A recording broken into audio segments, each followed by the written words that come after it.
Welcome back to my channel. ಗಿಣ್ಣು ಹೇಗೆ ಮಾಡೋದು ನೋಡ್ಕೊಂಬರೋಣ ಬನ್ನಿ. ಮಾಡ್ತಿದ್ಯಮ್ಮ? ಗಿಣ್ಣು ಮಾಡೋಣ.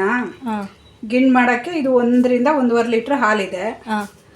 ಅದಕ್ಕೆ ಎಷ್ಟು ಬೇಕೋ ಅಷ್ಟು ಬೆಲ್ಲ ಹಾಕ್ಕೊಂಬಿಡೋಣ. ಸ್ವೀಟ್ ಎಷ್ಟು ಬೇಕೋ ಅಷ್ಟು ನೋಡಿಕೊಂಡು ಬೆಲ್ಲ ಹಾಕ್ಬಿಡೋಣ.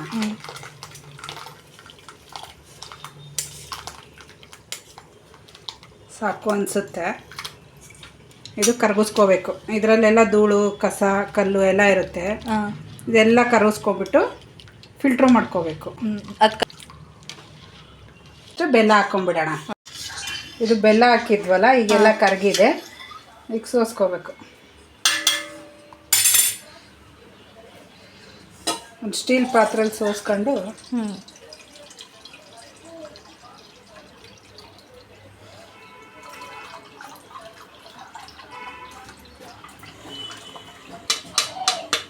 ನೋಡಿ ಗಲೀಜು ಎಷ್ಟು ಗಲೀಜು ಇರುತ್ತೆ. ಬೆಲ್ಲದ್ದು ಸೋಸ್ಕೋಬೇಕು. ಇಲ್ಲಿ ನೀರು ಕಾಯಕ್ಕೆ ಇಟ್ಟಿದ್ದೀವಿ. ಸ್ವಲ್ಪ ನೀರು ಕುದೀಲಿ. ಅದು ಸ್ವಲ್ಪ ಒಂದು ಯಾವ್ದಾದ್ರು ಸ್ಟ್ಯಾಂಡ್ ಇಡಬೇಕು. ಸ್ಟೀಮಲ್ಲಿ ಬೇಯಿಸ್ಬೇಕಿದು. ಇದು ಸ್ವಲ್ಪ ನೀರು ಕುದೀಲಿ. ಒಂದು ಪಾತ್ರೆಯಲ್ಲಿ ನೀರು ಕಾಯಿಸೋದಕ್ಕೆ ಇಟ್ಟಿದ್ದೀನಿ. ಈ ಥರ ಒಂದು ಯಾವ್ದಾದ್ರು ಸ್ಟ್ಯಾಂಡ್ ಇಡಬೇಕು. ನೀರು ಕುದಿಬೇಕಾದ್ರೆ ಇದು ಪಾತ್ರೆ ಇಡಬೇಕು. ಸ್ಟೀಮಲ್ಲಿ ಬೇಯಿಸ್ಬೇಕು. 10 ನಿಮಿಷ ಬೇಯಿಸ್ಬೇಕು. ತೋರಿಸ್ತೀನಿ. ಇದು ನೀರು ಕುದೀತಾ ಇದೆ. ಈಗ ಇದು ನಾವು ಹಾಲು ಕ್ಲೋಸ್ ಮಾಡಿ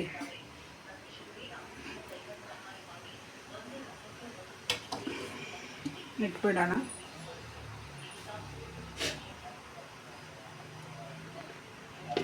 ಇದು ಲಿಡ್ ಕ್ಲೋಸ್ ಮಾಡಿಬಿಟ್ಟು 10 ಮಿನಿಟ್ಸ್ ಬೇಯಿಸ್ಬೇಕು. ಇದು ನಾವು ನೈಟ್ ಮಾಡ್ತಾ ಇದ್ದೀವಿ.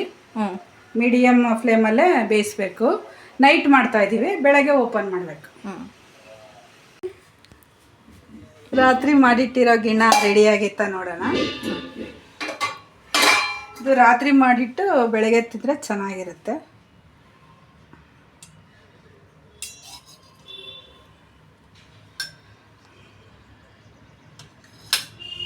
ಏಲಕ್ಕಿ ಪೌಡ್ರ್ ಹಾಕಬೇಕು. ಏಲಕ್ಕಿ ಪೌಡ್ರ್ ಹಾಕಿದ್ರೆ ಚೆನ್ನಾಗಿರುತ್ತೆ. ಅದು ಆಪ್ಷನಲ್. ನಾವು ಹಾಕಿಲ್ಲ, ನೀವು ಹಾಕೋಬೋದು. ಏನು ನೋಡಿ, ಸ್ಪಾಂಜಿ ಥರ ಎಷ್ಟು ಚೆನ್ನಾಗಿ ಬಂದಿದೆ. ಗಿಣ್ಣ ರೆಡಿಯಾಗಿದೆ. ನಿಮಗೆ ಇಷ್ಟವಾದಲ್ಲಿ ಪ್ಲೀಸ್ ಲೈಕ್, ಕಮೆಂಟ್, ಶೇರ್ ಮಾಡಿ. Thank you.